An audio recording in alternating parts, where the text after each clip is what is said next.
আমরা short vowel সাউন্ডসের vowel sounds এই দিয়ে প্র্যাকটিস করব, যার মধ্যে এই এবং এন অর্থাৎ অ্যান ফ্যামিলি দিয়ে কিছু শব্দ শিখব, যেরকম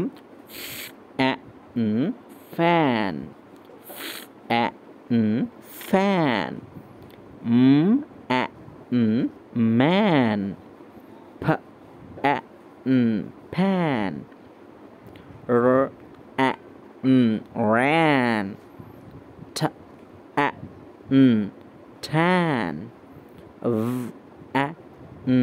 van, fan, man, pan, ran, tan, van।